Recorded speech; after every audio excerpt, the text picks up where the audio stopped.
Welcome to Frank Buckley Interviews. Tonight, it's a Southern California figure skater who became the first American woman to land a triple axel in Olympic competition.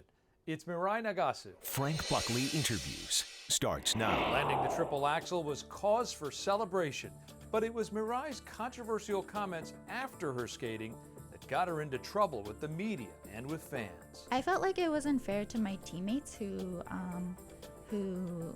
did do their best performances to the best of their ability, and to have not named every single one of my teammates, I think that was not fair to them, and so I apologize because I do appreciate their efforts in the team event, and I couldn't have gotten a medal without them, and so it was a team effort, and I felt really bad that I didn't name them when I made that comment. My conversation with figure skater Mirai Nagasu when we come back.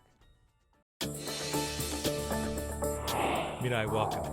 Thank you. It's good to have you here. Your story in the Olympics this year really captured our hearts, especially in Southern California, because of your parents and their story, their restaurant in Arcadia, Kiyosuzu, and we all imagined their pride and joy in seeing you in the Olympics.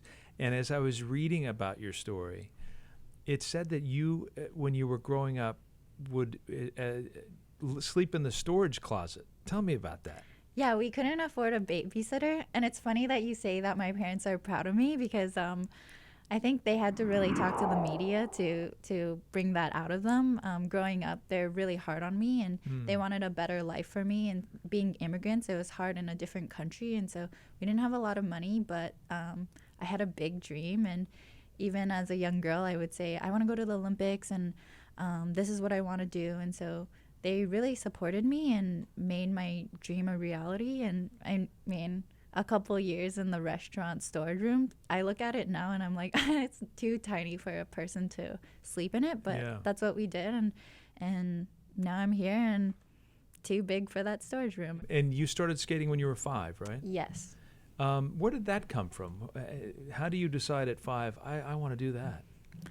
I don't really have any good memories of when I decided I wanted to be a figure skater, but my parents tell me that they wanted me to be a golfer because of the whole Tiger Woods, Michelle Wie, the whole scholarship thing, and how they wanted me to get a good education but also have an athletic career. And so my dad is really passionate about golfing, and so he would take me to the course every day, and he says that I ruined his dreams, which is okay, but it rained one day in California, and so they took me to the ice rink, and instead of going to the golf course every day, I would ask my parents to take me to the rink. And when you're that young, how can you say no to a 5-year-old? And so it just slowly became an everyday thing. Wow. And at what point did you realize, I'm pretty good at this? Do you remember that moment? That's the thing, is that when I was younger, I would compete, and I would get 4th place a lot, and so I would bring a yellow ribboned medal home, and I'd be like, Mom, these judges have it all wrong. I was the best. And I always believed in myself, I guess, and so I had this undying belief that I had what it took to become a great athlete. And my mom would be like, no, you were actually really terrible. You just fell on your crossovers, which are just like the between your skating. And so I'd be like, oh, that was a fluke. And I guess that undying faith in myself kept me going for so many years. I wonder, when you have that, though, with your parents saying, well, it's a fluke, 4th place, you actually weren't that good. You must have this drive within you to then, excel. And how would you do that at that young age? What did that mean when you had that drive? What did that translate into? Yeah, I think growing up, watching my parents work so hard to provide me with a better future, and for them to, my dad had always wanted his own sushi restaurant, and so for him to go out and achieve that goal, to watch them work really hard to continue to make their dream a reality, I knew that it wasn't going to be easy, and so that was where I learned my drive from my parents, and watching my parents work really hard for me made me want to work hard to answer their expectations of myself, and And so I think I really am grateful to my parents for teaching me that drive and determination, and also grateful that they taught me that if I continued to work hard, that at some point in my career I would achieve what I really truly wanted. I've talked to many elite athletes and the people who've observed those elite athletes, and they always talk about this obsession with perfection, that there's this thing where it's never enough. And did you have that as a skater? Yeah, absolutely. I think that you know, it's a double-edged sword, because at what point are you happy with yourself? But I think it's that goal to continually improve yourself and to better yourself that makes us better people. And you know, humanity would have come to a stop if people weren't looking to become better. And so I think that even with my Olympic performance for the team event, going into that triple axel, I know people don't know this, but I was actually tripping all over my feet, and then when I landed, it felt like a calmness came over me. But still to this day, when I look at that performance, I see a lot more of my own mistakes, even though I'm still proud of what I did. So wait in a that minute. moment. So you're one of three American women who've landed a triple axel in international competition, and it was so celebrated when it happened. And you're saying that it wasn't. When you want something so badly for so long, and then you're expected in that moment to deliver, it's a lot of pressure to put on oneself. And so going into it, I was not as calm and cool, as collected as I wanted to be, but to still have been able to perform to the best of my ability, it's something that I'm really proud of. But at the same time, that athlete in me is still like, there are some things that I could have done better. Like I could have performed a little bit better, or you know, there's always room to improve. So when you're doing that performance, tell me, because we watch you and we see you gliding across the ice, we hear the music. It seems, you know, controlled and measured, and you seem like you know exactly what you're going to do next. And I wonder, in your head, what do you hear? Do you hear the sound of your skates? Do you hear the music, or are you doing a count? What happens inside your head? It depends on each performance, but sometimes I get so nervous that I worry that I forget that I'm gonna forget how to skate. Like when I'm tying my skates, sometimes I'm so nervous, because if you think about it, we've waited so long. Like I waited 19 years to make my dream a reality, and so to put that all on the line, I was like, oh my god, what if I'm not tying my skates correctly? There are just so many self-doubts that come in. And so I think for athletes, the best thing to do is to compete stupid, and to compete with a blank mind, because not to think. Yes, because you've trained it into yourself, and there's muscle memory. It's the brain that sometimes overtakes your performance, and that's when things go downhill. Yeah. When you finally finished that performance, so you had a moment to realize, I did it. Tell me what that felt like. It was the greatest reward ever, and it felt like, you know, the tears in practice when I wasn't sure if I was going to be able to deliver in that moment. It all came to fruition, and I think back on that performance, and I sometimes can't believe that I was able to accomplish that, because, you know, it's a once in a lifetime opportunity, and to have been able to grasp that opportunity and to deliver when it counted is something that I'll always remember and cherish. Let me take you back to 2014. Yeah.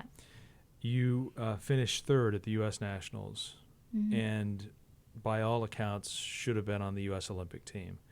And instead, they choose the person who was in fourth place over you, and you don't get to go to the Olympics. Tell me about that experience.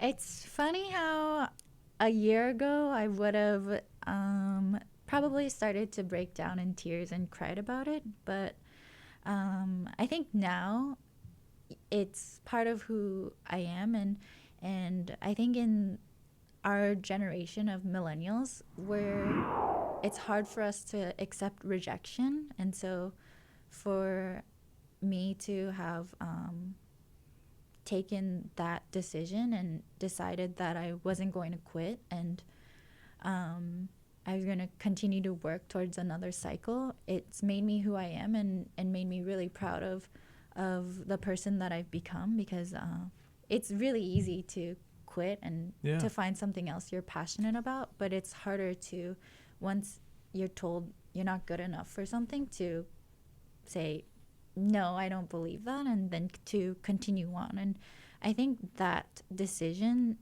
made me want to become a better skater. And in our sport, we don't really learn new tricks at past 18, 19. That's when you really learn how to do your triples, and then you start to fine-tune your technique as you get older. But I decided when I was basically 24 years old that I was going to learn the triple axel, and that I wanted to be an athlete that they couldn't reject anymore. And so I think if I hadn't been rejected like that, I wouldn't have been so determined to learn a new jump and to get back onto the Olympic team. And so although it was really hard to get past, it's part of who I am now. And you made something of it, and you did fight back, and you got back to the Olympics. And then there was controversy. Yes, you got bronze. That was a great accomplishment. Yes, you landed the triple axel. But then you made some comments that, and I'm going to remind people about some of these comments so that we can put it into context. At one point you said, I saved the team event with the Adam and the Shibutanis. We were about to lose our medal. So today I put my medal in my pocket and I said, Mirai, you've done your job already. This is all just icing. And during the news conference, you also said, I would like to be on Dancing with the Stars because I want to be a star. I made history here by landing the first triple axel for a U.S. lady at the Olympics, so I think that's a big deal. I hope I get more opportunities to let my personality just shine. And then I smiled in the middle of my program. It really is rare for me, but I enjoyed myself, and I thought of this as my audition for Dancing with the Stars. You caught a lot of heat, as you know, for those comments. Tell me what you were thinking when you said them, and the context in which you said them.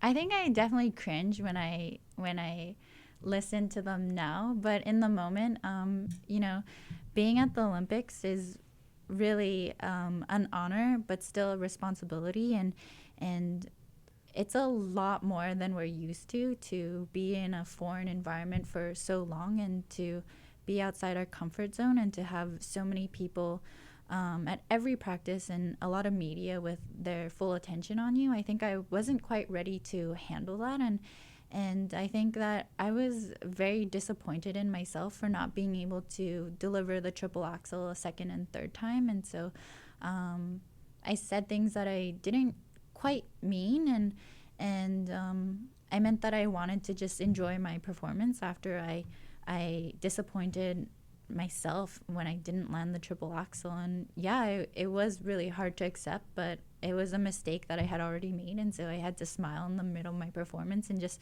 continue on, because it wasn't like I could take a step back and ask the judges to let me restart my program, you know. I mean, sometimes I wish that I could, but sometimes things just don't work out, and the triple axel is such a difficult jump. It's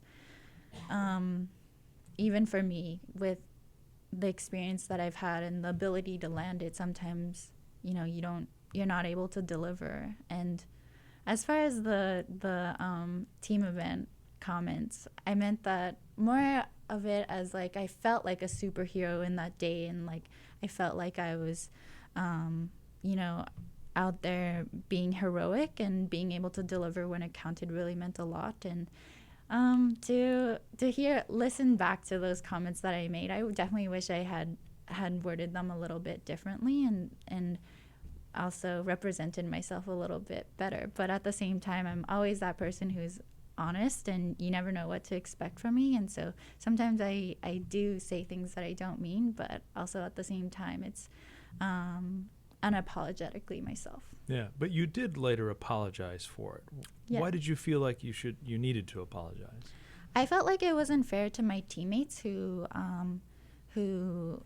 did do to their best performances to the best of their ability, and to have not named every single one of my teammates, I think that was not fair to them, and so I apologize because I do appreciate their efforts in the team event, and I couldn't have gotten a medal without them, and so it was a team effort, and I felt really bad that I didn't name them when I made that comment. You are retiring from Olympic skating. Is that true?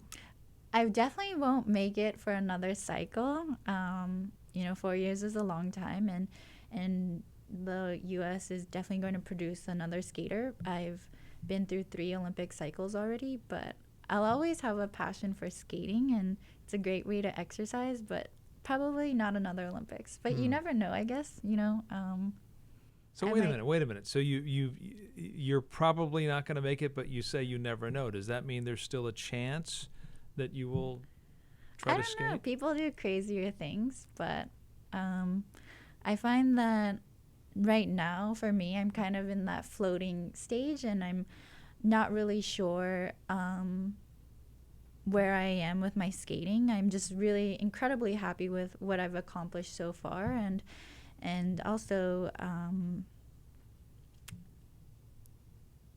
someone once told me that floating is okay. Like, it kind of is stressful to not know where you are and to be in no man's land, but at the same time, new opportunities will hopefully arise, and embracing change is really important as well.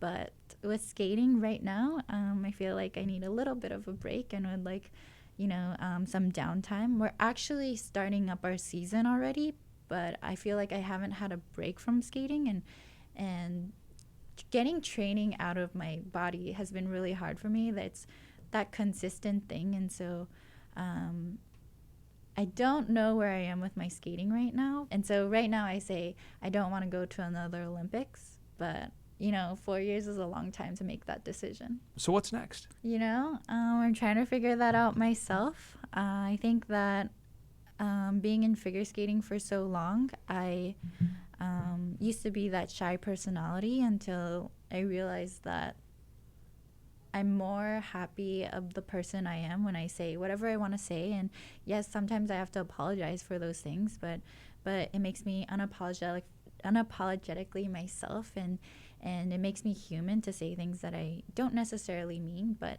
to be in an environment where my skating has to do the talking, and then to go outside of that and to go into the mix zone where I have to tell my story in very short sentences, and then to have the media write about me the way they want to perceive me. And then it makes me want to become a friendly face in that world, and to help people share their story, and for people to not be afraid to talk to me, because I want to showcase their lifestyle and their career in a positive light, and I want to become that positive icon where I wouldn't really necessarily write my opinion, more I would be helping people tell their own story. And have you envisioned what form that might take? I guess maybe as a journalist or TV anchor, or somewhere where they can talk to me, kind of like in this setting where they can really open up to me, even if it's backstage. Backstage is a lot of fun. It's where things go down, and I think that's where I kind of really want to be. So you're not going to take my job, though?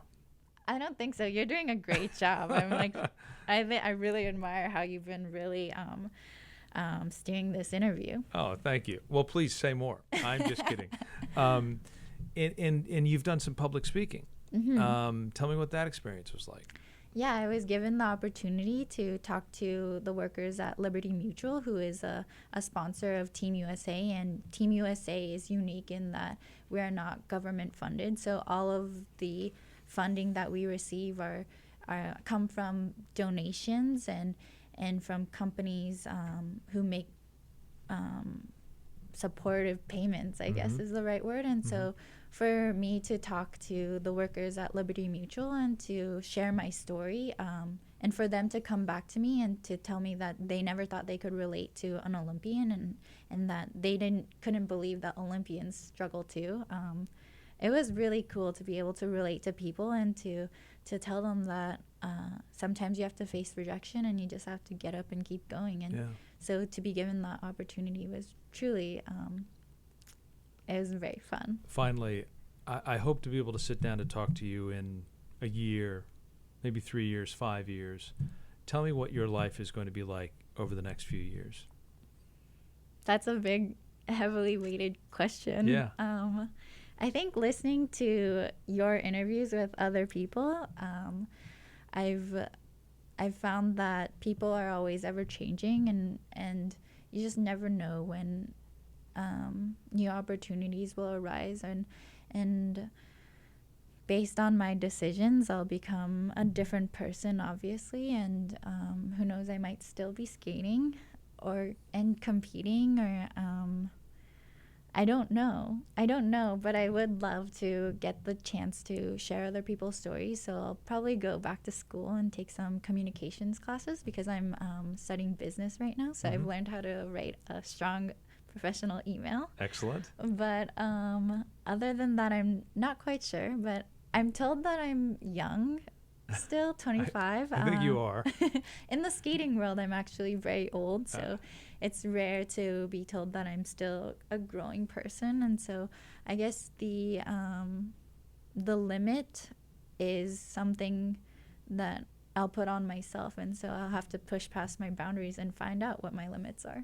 Well, you've done it before. Congratulations, and we can't wait to see what happens next. Thank you. My thanks to Mirai Nagasu for a wonderful conversation. We always go deeper with our guests on the Frank Buckley Interviews podcast, and we did so with Mirai. If you'd like to check it out, it's available on all of the podcast platforms, including Google Play, iTunes, and the KTLA News app. I read all of your comments on social media, and I like to retweet your positive reviews. If you'd like to send along some feedback, I'm Frank Buckley TV on Twitter and on Instagram, and there's a Frank Buckley Facebook page as well. And if you want to share today's program with friends, we post our shows on YouTube. Just search for Frank Buckley Interviews. Thanks very much for watching. I'll see you next time.